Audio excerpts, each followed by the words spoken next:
Assalamualaikum warahmatullahi wabarakatuh. Innal hamdalillah nahmaduhu wa nasta'inuhu wa nastaghfiruh wa na'udzu billahi min sururi anfusina wa min sayyiati a'malina. May yahdihillahu fala mudhillalah wa may yudlil fala hadiyalah. Ashhadu an la ilaha illallah wa ashhadu anna Muhammadan abduhu wa rasuluh. Ya ayyuhalladzina amanu taqullaha haqqa tuqatih wa la tamutunna illa wa antum muslimun. Ya ayyuhan nasu taqu rabbakumul ladzi khalaqakum min nafsin wahidah wa khalaqa minha zawjaha wa bassa minhuma rijalan katsiran wa nisaa wattaqullaha alladzi tasaaluna bihi wal arham innallaha kana 'alaikum raqiba. Ya ayyuhalladzina amanu taqullaha wa qulu qawlan sadida yuslih lakum a'malakum wa yaghfir lakum dunubakum wa may yuti'illaha wa rasulahu faqad faza fawzan adima. Amma ba'd, fa inna asdaqal hadisi kitabullah wa khairul hadyi hadyu Muhammadin sallallahu alaihi wasallam wa saral umuri muhdasatuha wa kullu muhdasatin bid'ah wa kullu bid'atin dolalah wa kullu dolalatin finnar. Ma'asyaral muslimin rahimani wa rahimakumullah. Pertama-tama marilah kita tetap dengan senantiasa meningkatkan rasa syukur kita kepada Allah Subhanahu wa taala, yang mana karena Allah Subhanahu wa taala kita masih bisa diberikan kesempatan untuk berkumpul di tempat yang mulia ini dalam rangka mempelajari ilmu agama Allah Subhanahu wa taala. Rasulullah sallallahu alaihi wasallam di dalam hadisnya yang mulia, di dalam hadis yang diriwayatkan oleh Imam Muslim, beliau bersabda, "Wa man salaka tariqan yaltamisu fihi ilman, sahalallahu lahu tariqan ilal jannah." Barang siapa yang berjalan menuju satu tempat untuk menuntut ilmu agama Allah Subhanahu wa taala, maka Allah Subhanahu wa taala akan mudahkan jalannya menuju surga. Semoga kita semua insyaallah termasuk orang-orang yang disebutkan oleh Rasulullah sallallahu alaihi wasallam. Ma'asyiral muslimin rahimani wa rahimakumullah. Kewajiban seorang muslim yang mana dia mengaku mencintai Allah Subhanahu wa taala, maka hendaklah dia wajib memenuhi, yaitu kewajiban seorang muslim agar dia tetap mencintai Allah Subhanahu wa taala dan mencintai Rasulullah sallallahu alaihi wasallam, yaitu untuk selama-lamanya. Maka bagaimana hakikat seorang muslim yang mana dia mencintai Allah Subhanahu wa taala, dan bagaimana hakikat dia mencintai Rasulullah sallallahu alaihi wasallam? Maka yang pertama, ketika seorang yang mengaku beriman kepada Allah Subhanahu wa taala, maka dia wajib mencintai Allah Subhanahu wa taala, yaitu dengan segala konsekuensinya. Maka ketika Allah Subhanahu wa taala perintahkan yaitu sesuatu kepada orang-orang yang beriman, walaupun misalnya dia tidak sesuai dengan keinginannya, maka tidak ada jalan lain kecuali dia mengatakan sami'na wa ata'na, dan dia mengikuti apa yang diperintahkan oleh Allah Subhanahu wa taala. Maka tidaklah Allah Subhanahu wa taala juga mengutus yaitu nabi dan rasul kecuali untuk mentauhidkan Allah Subhanahu wa taala, yang mana Allah utus nabi dan rasul yaitu wa'budullaha wajtanibut taghut. Menegakkan tauhid dan menghancurkan kesyirikan. Dan kewajiban seorang hamba yang dia mengaku beriman kepada Allah Subhanahu wa taala, hendaklah dia wajib memurnikan tauhidnya dia kepada Allah Subhanahu wa taala. Tidak pernah melakukan yaitu sesuatu perbuatan yang bisa menjatuhkan dirinya ke dalam perbuatan syirik yang tidak akan diampuni oleh Allah Subhanahu wa taala dosanya. Ini zaman yang mulia. Maka kewajiban seorang hamba yang pertama yaitu kewajiban ketika dia mengaku beriman kepada Allah dan Rasulnya, yaitu dia wajib memurnikan tauhid dalam segala kondisi apapun, jamaah yang mulia. Dan yang kedua, bagaimana Rasulullah SAW diutus oleh Allah Subhanahu wa taala di dalam hadisnya yang mulia, yang mana Nabi yang mulia mengatakan di dalam hadis yang diriwayatkan oleh Imam Bukhari, Rasulullah SAW telah menjelaskan di dalam hadisnya, umirtu an aqatilan nas hatta yashhadu an la ilaha illallah wa anna Muhammadar Rasulullah wa yuqimus salat wa yu'tus zakat. Kata Nabi yang mulia, aku diperintahkan oleh Allah Subhanahu wa taala untuk memerangi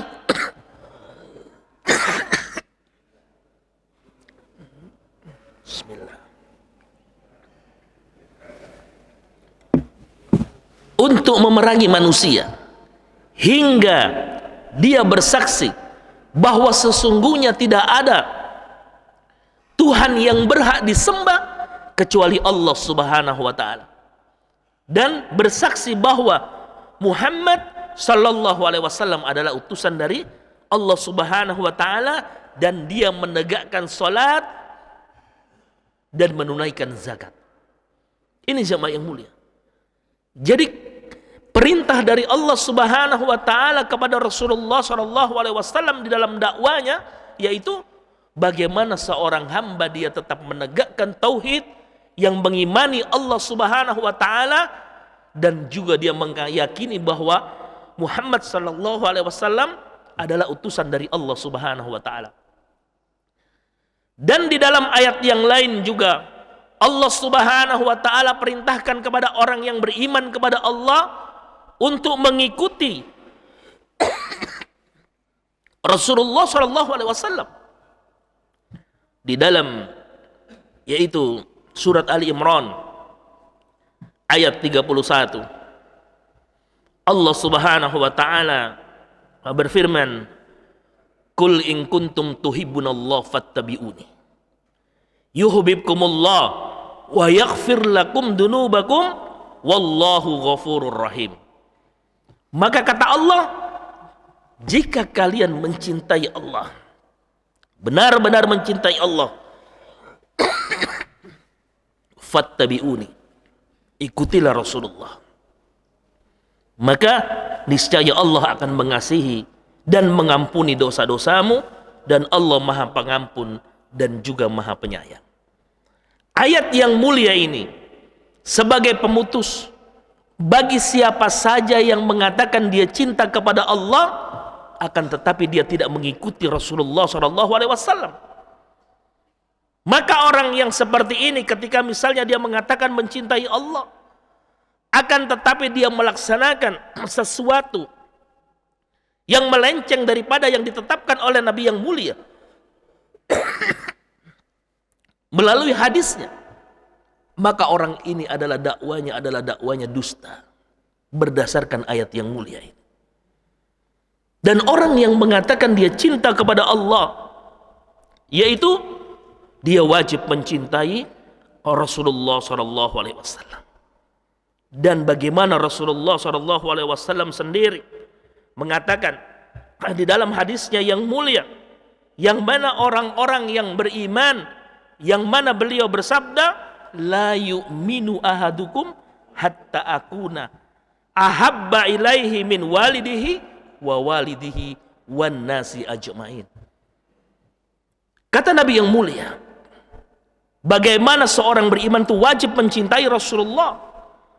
Beliau mengatakan tidak sempurna iman dari salah seorang di antara kalian hingga aku lebih dia cintai dari orang tuanya, dari anak-anaknya, bahkan dari seluruh manusia yang ada di dunia ini, kata Rasulullah sallallahu alaihi wasallam. Maka seorang yang beriman, mengaku beriman, mencintai Allah, dan dia mengaku mencintai Allah, dia juga wajib mencintai Rasulullah sallallahu alaihi wasallam melebihi cintanya kepada anaknya, kepada orang tuanya, bahkan kepada seluruh manusia yang ada di dunia ini. Ini jamaah yang mulia, perintah dari Rasulullah sallallahu alaihi wasallam yang memerintahkan bagaimana seorang yang beriman dia wajib mencintai Rasulullah sallallahu alaihi wasallam melebihi cintanya kepada yang lainnya. Dan kita lihat di dalam satu kisah ketika Umar bin Khattab radhiyallahu an, sahabat yang mulia, berjalan dengan Rasulullah sallallahu alaihi wasallam dan menggandeng tangan Nabi yang mulia. Diletakkan tangan Nabi yang mulia di dadanya, dia mengatakan, "Ya Rasulullah, la anta ahabba ilayya min kulli syai'in illa min nafsi." Ya Rasulullah, sesungguhnya saya mencintai engkau ya Rasulullah, melebihi cinta saya kepada yang lainnya kecuali dengan diri saya ya Rasulullah. Jadi Umar mengatakan, wahai Rasulullah, saya mencintai engkau melebihi daripada yang lain kecuali diri saya. Jadi Umar masih mencintai dirinya daripada Rasulullah. Maka Nabi menjawab, la, tidak wahai Umar. Walladhi nafsu biyadi hatta akuna ahabba ilaika min nafsi. Tidak wahai Umar, bukan seperti itu. Hingga aku engkau lebih cintai daripada dirimu wahai Umar. Jadi seorang muslim dia wajib mencintai Rasulullah sallallahu alaihi wasallam melebihi cintanya kepada dirinya. Dan ini adalah bentuk iman seorang hamba kepada Allah Subhanahu wa taala. Ketika dia cinta kepada Allah, maka dia wajib mengikuti Nabi yang mulia. Ini jemaah yang mulia. Maka seorang hamba di dalam ayat tadi surat Ali Imran ayat 31, ketika dia mendengarkan ayat Allah Subhanahu wa taala, dia yakin dan dia wajib dia ikuti. Bukan menebarkan subhat seperti belakangan ini yang kita lihat bagaimana orang-orang yang mau melemahkan Islam, bahkan dia walaupun misalnya memiliki gelar profesor, dia mengatakan belum tentu agama Islam yang benar. Terbukti dia mengatakan seperti itu. Akhir zaman besok itu orang di akhirat belum tentu agama Islam yang benar. Tidaklah dia mendengar ayat Allah Subhanahu wa taala, "Innad dina indallahil Islam." Agama yang diridhoi oleh Allah itu adalah al-Islam. Bahaya orang-orang seperti ini. Dia mengatakan Al-Qur'an tanpa ilmu. Bahkan dia mengatakan menafsirkan ayat-ayat Allah menurut dirinya sendiri. Seenaknya dia. Padahal Nabi yang mulia mengatakan, faman qala fil Qur'an bil ra'yu falyatabawa maqdahu minan nar. Barang siapa yang menafsirkan Al-Qur'an dengan pikirannya, dengan kelompoknya, ambil tempat tinggalnya di neraka. Ini jamaah yang mulia. Makanya seorang yang cinta kepada Allah Subhanahu wa taala, dan ketika dia cinta kepada Allah Subhanahu wa taala, semua itu dia gantungkan hanya kepada Allah Subhanahu wa taala. Berbeda dengan orang-orang yang masih lemah imannya, dia tidak bergantung kepada Allah Subhanahu wa taala. Ketika dia mendapatkan satu musibah, satu kesulitan, dia bukan minta kepada Allah tetapi minta kepada selain Allah Subhanahu wa taala. Dan ini kenyataan jamaah yang mulia di akhir zaman, begitu banyak fitnah yang bisa melemahkan iman seseorang. Ketika diuji oleh Allah Subhanahu wa taala dengan penyakit, dan kita lihat sekarang mudah diakses, begitu banyak orang yang mendatangi, yang sekarang namanya paranormal atau dukun-dukun, kita lihat berkedok agama, bahkan ada yang jelas-jelas dia telah melemahkan agama yang mulia, masih didatangi, diminta untuk menyembuhkan dirinya. Apa kata Rasulullah bagi orang-orang yang datang kepada orang seperti ini? Nabi mengatakan di dalam hadisnya yang mulia, Man ata arrafan fasa'alahu an syai'in lam tuqbalahu salatan arba'ina laila. Orang yang datang saja kepada orang-orang seperti ini, datang saja, salatnya ditolak 40 malam. Kenapa? Dia hanya mengaku cinta, tadi tidak mengikuti Rasulullah. Di dalam hadis yang lain Nabi mengatakan juga, man ata kahinan fasaddaqahu bima yaqul bari'a mimma unzila ala Muhammad sallallahu alaihi wasallam. Barang siapa yang datang kepada orang seperti ini, dia datang menanyakan sesuatu dan dia mengikuti apa yang diperintahkan, maka dia telah berlepas diri daripada apa yang diturunkan oleh Muhammad sallallahu alaihi wasallam. Dia telah keluar daripada agama kita yang mulia, al-Islam. Kerugian jamaah yang mulia, mengaku cinta kepada Allah tetapi dia tidak mengikuti jalannya bagaimana perintah Rasulullah dan juga jalannya para sahabat-sahabat Nabi yang mulia. Mengatakan cinta kepada Allah tetapi dia juga mengatakan bahwa yang benar besok itu belum tentu agama Islam. Inna lillahi wa inna ilaihi raji'un. Lihat perkataan yang sangat melemahkan Islam. Bagaimana orang yang belum mengetahui kena subhatnya, dia malah membenarkan agama-agama di luar Islam. Padahal Allah Subhanahu wa taala telah jelaskan bagaimana agama kita yang mulia. Di dalam surat Al-Bayyinah misalnya, Allah Subhanahu wa taala berfirman, innal ladzina kafaru min ahlil kitab wal musyrikina fi nari jahannam khalidina fiha. Lihat, sesungguhnya orang-orang kafir dari ahlul kitab. Siapa yang dimaksud ahlul kitab di dalam ayat ini? Siapa lagi kalau bukan al-Yahud wan Nasara? Lihat, ayatnya jelas yang sering kita baca.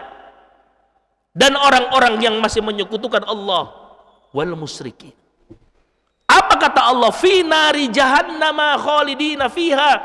Dia akan masuk neraka untuk selama-lamanya. Dan ayatnya tidak berhenti di sini. Ulaika hum. Siapa kembali domir hum ini kembali kepada al-Yahud wan Nasara dan orang-orang yang melakukan kesyirikan kepada Allah. Syarrul bariyah. Seburuk-buruk makhluk. Ini jamaah yang mulia. Berbahagialah orang muslim yang dia cinta kepada Allah Subhanahu wa taala. Rasa cintanya begitu kuat, dia mengikuti Allah dan Rasulnya, tidak akan tersesat. Kalau ada seseorang yang mengatakan bahwa yang benar besok itu belum tentu Islam, maka jangan kita ikuti omongannya berdasarkan ayat yang mulia tadi. Ini jemaah yang mulia. Akan tetapi bagaimana kecintaan seorang hamba ketika betul-betul dia cinta betul-betul kepada Allah dan Rasulnya? Dia misalnya mempunyai masalah, kesulitan yang bisa menyempitkan hatinya, maka Allah Subhanahu wa taala sendiri yang memberikan bagaimana cara seorang yang beriman ketika dia mendapatkan kesulitan. Apa jamaah yang mulia? Bagi orang-orang yang beriman yang betul-betul jalannya lurus, yang mencintai Allah dan Rasulnya, mengikuti syariat agama kita yang mulia. Di dalam surat Al-Baqarah 186 Allah Subhanahu wa taala berfirman, wa idza sa'alaka ibadi anni fa inni qarib ujibu da'watad da'i idza da'an falyastajibu li wal yu'minu bi la'allahum yarshudun. Dan apabila hamba-hambaku bertanya kepada Allah, bertanya kepadamu tentang Allah Subhanahu wa taala, maka katakanlah bahwa Allah Subhanahu wa taala adalah dekat. Dan aku mengabulkan permohonan orang yang berdoa apabila ia memohon kepadaku.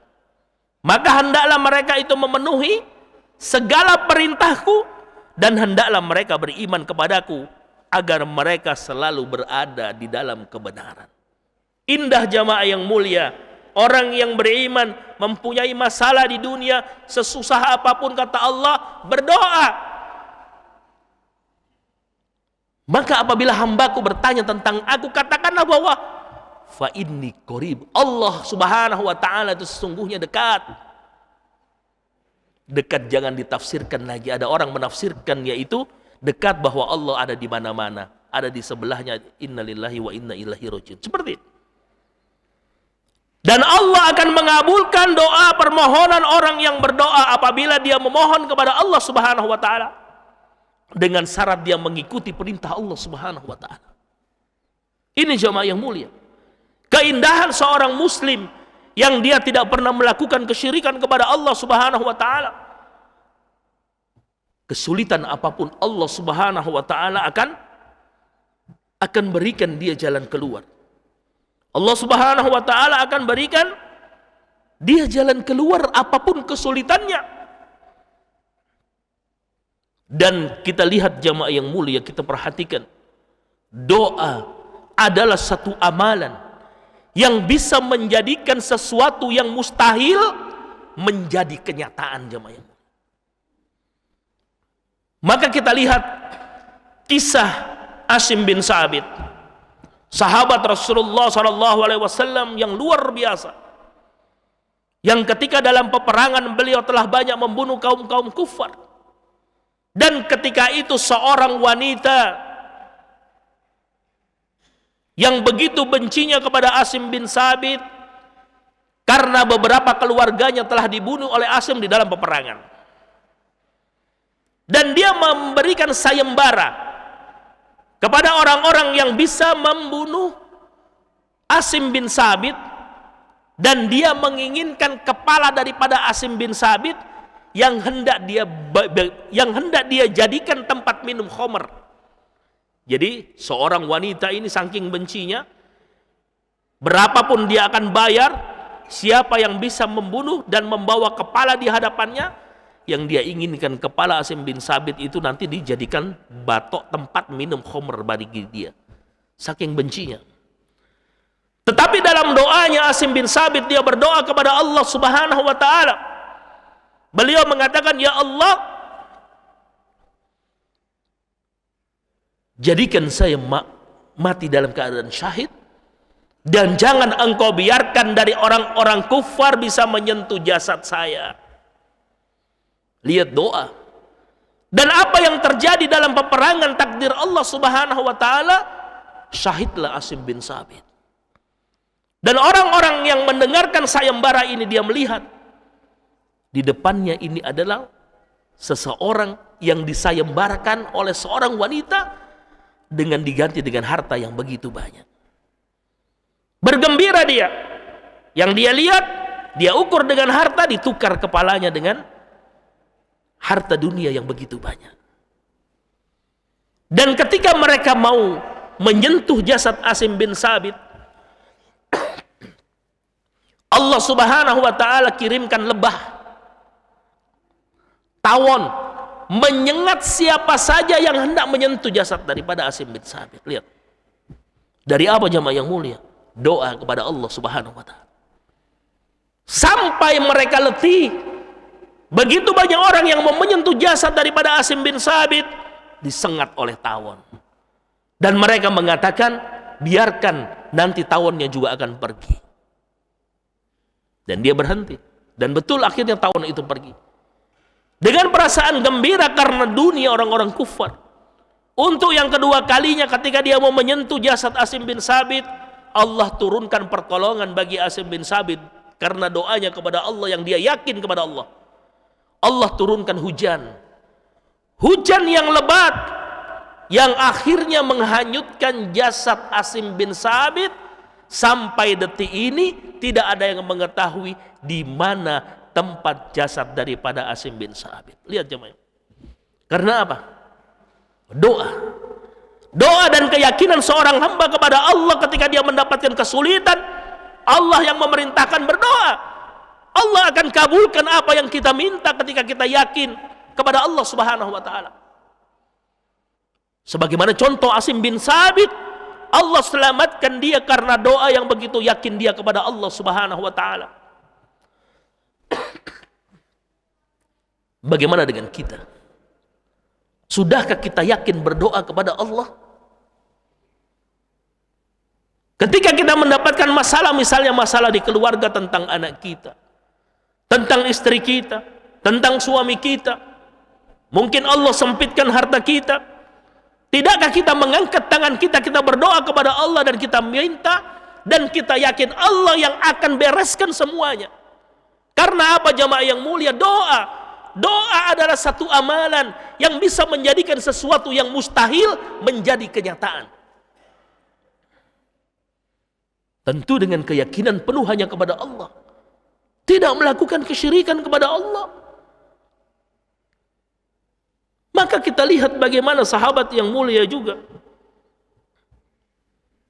Umar bin Khattab radhiyallahu an,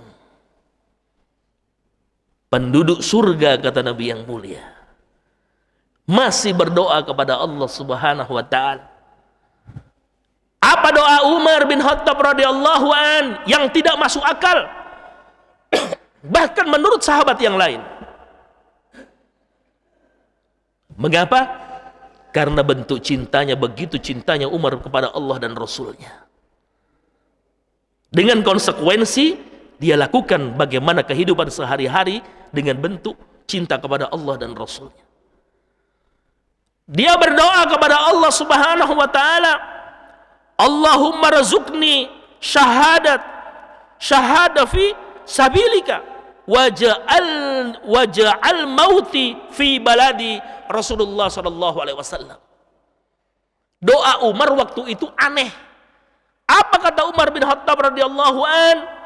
Ya Allah, karuniakanlah kepada saya ini mati dalam keadaan syahid di jalanmu, dan jadikanlah kematianku di kota Madinah, di kota Rasulullah sallallahu alaihi wasallam. Sahabat yang mendengar, wahai Umar, kalau engkau menginginkan syahid, jangan berdoa meninggal syahid di Madinah, nggak mungkin. Karena Madinah dalam penguasaan kaum muslimin dan kota Madinah dalam keadaan aman. Jadi doa Umar waktu itu seolah-olah tidak mungkin jamaah yang mulia. Tetapi Umar bin Khattab dia yakin kepada Allah Subhanahu wa taala. Karena ketika seorang hamba dia yakin kepada Allah Subhanahu wa taala dan dia berprasangka baik, maka yang baik yang turun yang terjadi akan baik pula. Begitu sebaliknya, ketika seorang berprasangka buruk atau jelek kepada Allah, yang datang nanti akan buruk. Apa yang terjadi jamaah yang mulia? Ketika Umar bin Khattab radhiyallahu an mengimami salat subuh jamaahnya, beliau syahid ditikam oleh Abu Lu'lu'ah al-Majusi, seorang yang dielulukan oleh orang-orang Syiah yang telah membunuh sahabat Rasulullah sallallahu alaihi wasallam. Wafatnya syahid di mana? Di kota Madinah. Yang tidak masuk akal menurut orang-orang. Lihat, kuncinya doa dan keyakinan kepada Allah Subhanahu wa taala. Maka seorang hamba ketika dia yakin kepada Allah Subhanahu wa taala,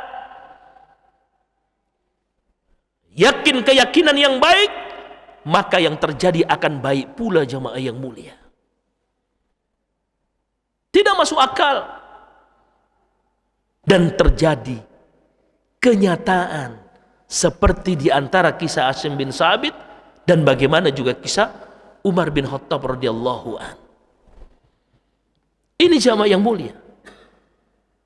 Keyakinan seorang hamba yang hidup di dunia yang mengaku beriman kepada Allah, wajib dia mengikuti Allah dan Rasulnya. Dan hakikat daripada bentuk cinta seorang hamba kepada Allah dan Rasulnya, yaitu tidak ada jalan lain kecuali dia mengikuti Al-Quran dan Sunnah. Walaupun orang banyak yang mencacinya misalnya, walaupun ada orang yang menyelisihinya, karena sunnatullah orang yang memegang Al-Quran dan Sunnah akhir zaman ini seperti orang yang dianggap aneh. Apa kata Nabi yang mulia? Bada'ul Islamu ghariba fasayaudu kama bada'an ghariban fatuba lil ghuraba. Awal Islam itu aneh, kata Nabi yang mulia. Nabi dianggap aneh. yang mendakwakan tauhid dianggap aneh. Dan akhir zaman juga seperti ini, orang yang memegang teguh Al-Quran dan Sunnah dianggap asing. Piara jenggot dianggap aneh, celananya di atas mata kaki dianggap aneh. Lihat, tapi tidak wanita-wanita yang menjulurkan kainnya menutupi seluruh badannya dianggap aneh. Fatuba lil ghuraba. Beruntunglah, kata Rasulullah, orang-orang yang dianggap aneh. Ini jamaah yang mulia, yaitu kewajiban seorang hamba yang dia cinta kepada Allah dan Rasulnya, dia wajib berpegang teguh kepada Al-Quran dan Sunnah. Walaupun misalnya di sekelilingnya banyak orang yang tidak menyukai. Karena apa jamaah yang mulia? Hidup kita ini bukan untuk selama-lamanya. Tidak ada manusia yang hidup di dunia ini selama-lamanya.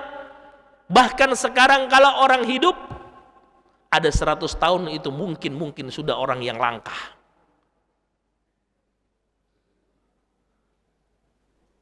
Bagaimana pertanggungjawaban kita di hadapan Allah Subhanahu wa taala? Allah mengatakan kullun nafsin za'iqatul maut.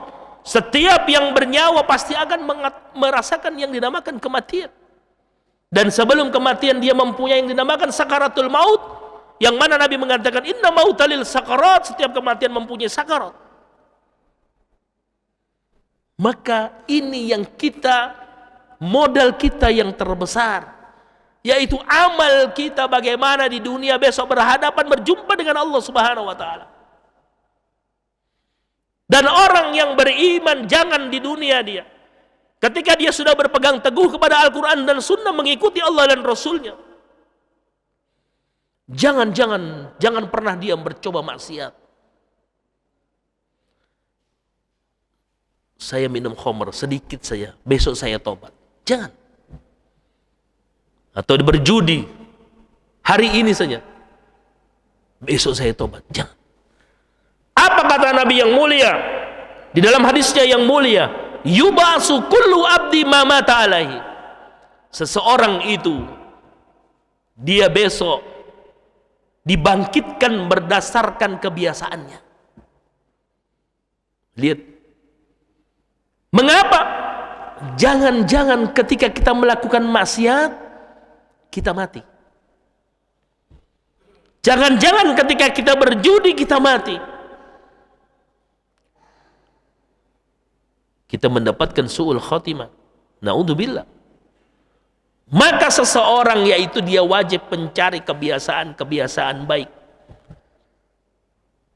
Berjamaah sholat di masjid, membaca Al-Quran, melaksanakan sholat sunnah misalnya. Kalau dia mati dalam keadaan seperti kebiasaannya, alhamdulillah. Wafat dalam keadaan husnul khatimah. Karena seseorang itu dia akan mati berdasarkan kebiasaannya. Seperti pengalaman saya, yaitu melihat kurang lebih 12 tahun yang lalu seorang yang tua, yang menurut akal manusia tidak mempunyai kekuatan, yang ketika itu beliau di dalam keadaan di dalam ICU, yang tidak sadar menurut akal manusia, ilmu kedokteran, dalam keadaan sakaratul maut. Ini contoh bagi kita jamaah yang mulia. Seorang tua dalam keadaan sakaratul maut, terbaring tidak berdaya di ICU, yang menurut akal ilmu kedokteran pasti tidak akan sadar ketika seseorang tensi darahnya misalnya di bawah 50, tidak akan sadar. 60/30 misalnya. Detak jantungnya hanya sedikit-sedikit naik. Nafasnya hanya setengah-setengah. Dalam keadaan sakaratul maut, yang Nabi mengatakan inna mautalil sakarat. Saya ingat ketika itu jemaah yang mulia, perintah daripada Rasulullah. Saya talkinkan di telinga beliau kalimat la ilaha illallah. La ilaha illallah. Seorang yang tua, yang menurut akal manusia dia tidak akan bisa menyaut perkataan saya. Seorang yang tua yang menurut ilmu kedokteran beliau tidak akan sadar. Tetapi Allah mengatakan di dalam surat Ibrahim ayat 27, yusabbitullahu alladhina amanu bil qawli tsabiti fil hayatid dunya wa fil akhirah. Allah Subhanahu wa taala akan meneguhkan ucapan, yaitu dengan ucapan yang teguh kepada orang-orang yang beriman pada kehidupan dunia dan kehidupan akhirat. Beliau bisa menyaut ketika saya talkinkan kalimat la ilaha illallah. Dengan mantap beliau mengucapkan la ilaha illallah. Berulang-ulang saya talkinkan di telinga beliau la ilaha illallah. Bukan ada kalimat lain. Kata Nabi apa? Man kana akhiru kalamihi la ilaha illallah dakhalal jannah. Barang siapa yang akhir hidupnya dia mengucapkan la ilaha illallah, maka dia masuk surga. Mengapa seorang yang tua bisa mengucapkan kalimat tauhid dalam keadaan sakaratul maut? Nabi mengatakan almar'u yusaruma aman ahabba. Seseorang dia besok akan mengikuti apa yang dia cintai. Beliau mengucapkan kalimat la ilaha illallah menjelang sholat subuh. Allah pisahkan ruh beliau dengan jasadnya dalam keadaan mengucapkan la ilaha illallah. Mengapa? Cinta kepada Allah dan Rasulnya yang luar biasa. Cinta kepada Allah dan Rasulnya yang luar biasa. Allah yang akan jaga kita jamaah yang mulia. Allah Subhanahu wa ta'ala yang melindungi kita. Allah Subhanahu wa ta'ala yang mudahkan lisan kita untuk mengucapkan kalimat tauhid la ilaha illallah ketika kita dalam keadaan sakaratul maut. Mengapa? Karena seorang hamba ketika dia cinta kepada Allah dan Rasulnya betul-betul cinta, maka dia akan merasakan manisnya iman di dalam hatinya. Ini jamaah yang mulia. Luar biasa. Akal manusia tidak akan sampai. Seorang yang tidak sadar, yang semuanya di bawah normal, dia bisa mengucapkan kalimat la ilaha illallah. Ini pelajaran bagi kita jamaah yang mulia. Yang mana mungkin kita hidup di dunia hanya sebentar dibandingkan negeri akhirat. Apa yang kita persiapkan besok ketika menghadap Allah Subhanahu wa ta'ala? Karena seseorang yang hidup di dunia dibandingkan dengan negeri akhirat, maka dia hanya dihitung hanya beberapa menit saja. Allah mengatakan di dalam surat Al-Ma'arij, fi yaumin kana miqdaruhu khamsina alfasana. Satu hari yang malaikat naik kepada Rabbnya yang kadarnya dengan 50.000 tahun. Di dalam tafsir bisa dibuka di dalam tafsir Ibnu Katsir. Dijelaskan yang dimaksud satu hari sama dengan 50.000 tahun. Itu adalah lamanya besok negeri akhirat. Satu hari di negeri akhirat sama dengan 50.000 tahun menurut perhitunganmu di dunia. Kita dapat umur 100 tahun, kita bagi mungkin hanya berapa menit saja. Tidak sampai satu hari. Hidup di dunia ini hanya sebentar. Apa yang kita banggakan kalau tidak kita mentaati Allah dan Rasulnya dengan konsekuensi melaksanakan seluruh kewajiban kepada Allah dan perintah daripada Allah dan Rasulnya. Karena penyesalan itu bukan sekarang, besok. Seperti orang kafir, dia menyesal, dia tidak menyembah Allah Subhanahu wa ta'ala di dunia, bahkan Allah berikan dia rizki. Penyesalannya dia mengatakan di dalam surat An-Naba, ya laitani kuntu turaba. Kalau seperti ini saya jadi tanah saja di dunia, bukan jadi manusia. Penyesalan. Maka orang yang beriman, maka dia tetap wajib mengikuti Al-Quran dan Sunnah dengan segala konsekuensinya, karena dengan cara ini adalah yang bisa menyelamatkan kita jamaah yang mulia, yaitu di dunia maupun besok di hari akhirat. Karena waktu yang terbatas, mungkin Syuruknya jam 26 apa 25? 25 ya, hanya 2 menit. Buka pertanyaan, tidak mungkin kayaknya. Ya. Apa ada yang bertanya? Hanya 2 menit. Bismillah.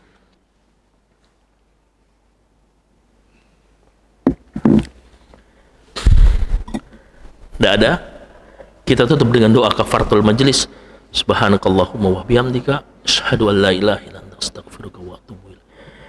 Wa akhiru da'wana anil hamdulillahi rabbil alamin. Assalamualaikum warahmatullahi wabarakatuh.